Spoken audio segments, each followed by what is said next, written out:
I'm Dr. Rosina McAlpine, and I want to tell you a story that really touched my heart not long ago.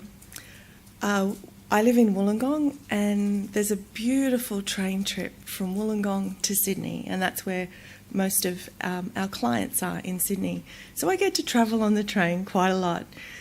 And this one time, and it happened 2 days in a row, there was a young man that got on the train, and he was tall, he was handsome, he was probably about 25, 26, and he was clearly a construction worker. He had the overalls on, and the safety vest, steel cap boots that had that little bit of, dust and mud and dirt.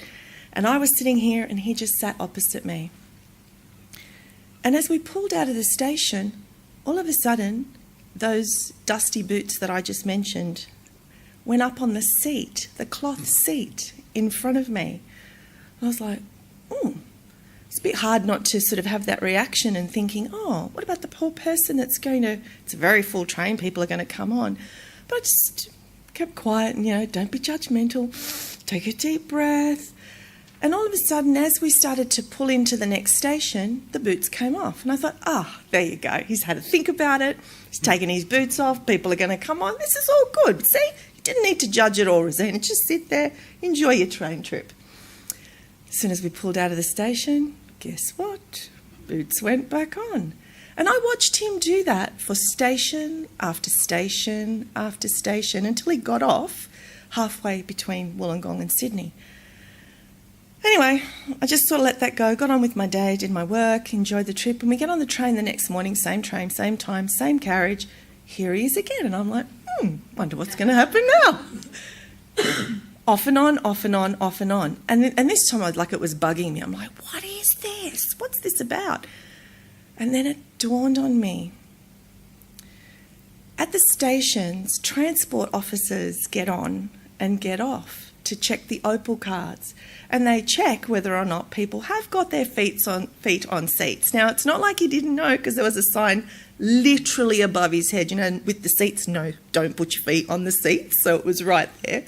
And I realised then he just didn't want to get into trouble. He didn't want a fine. He didn't want to get caught. He didn't want to get disciplined. He didn't want to get punished.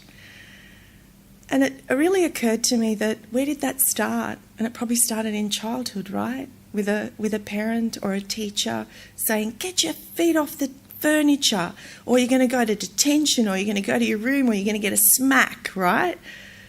So that whole concept wasn't about respect for self and others.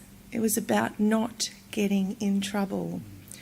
And that's basically the paradigm that, who can put their hand up and say they were raised in carrot, stick, discipline, punishment, rewards kind of environment? Yeah, that's basically the environment that we were raised in, and would you all agree is pretty much continuing. If you do something well as a child in a classroom or in a house or out there in the world, whether you're doing sport, good girl, good job. And if you do something that doesn't kind of please everybody, bad girl, bad boy, bad job, you're going to miss out on something, you're going to get disciplined and punished. And I remember growing up like that. And what basically that meant was that I was always striving to try and get everybody's approval, to be a good girl so that people liked me and that I had some kind of value. So when our son was born, I didn't want that. I didn't want that for him. And that's basically where win-win parenting was born, because I just wanted a different model. And so I looked for life skills. I thought, no, I want him to be a caring, kind, loving, empowered, amazing boy who's going to make a difference in this world. So unlike that young boy who was putting his feet on seats, not because no one told him, you know why we don't do that, honey? Because we love other people. We care for other people. We want them to have a clean seat to sit on. That's why we don't put our feet on seats, not because we're going to get a smack or we're going to get in trouble or we're going to get detention, but because we're part of a family, a community, our society, our world, right? And then you might say, okay, maybe discipline and punishment isn't good, but what about rewards? Rewards are good, right? Rewarding good behaviour.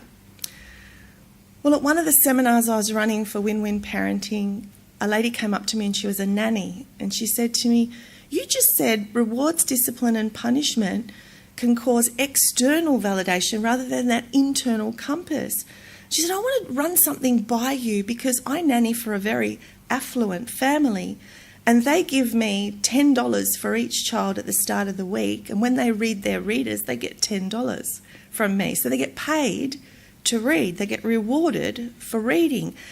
And I'm guessing you all got alarm bells just going right now like I did. But the thing is, we don't want to, for me, it's not about judgment. I believe with all my heart that every parent does the best they can possibly do with the knowledge and the understanding that they have, the way they were raised, the opportunities that they've got.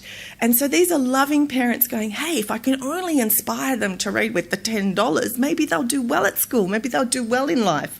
And those parents who smack or discipline and punish are going, hey, if I don't do this, the kids will run with the wolves and they'll get off course, So it all comes from a loving, caring, generally a loving and a caring intention.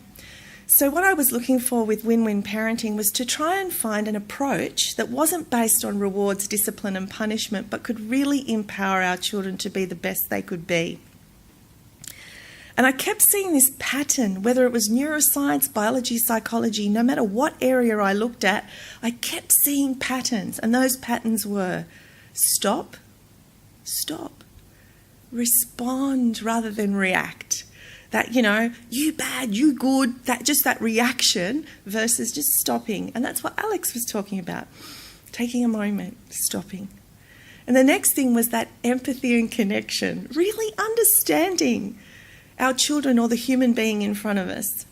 And the final part, and the most exciting part for me as an educator, is education. So I've got a little acronym for you. Stop, S, empathise, E, educate.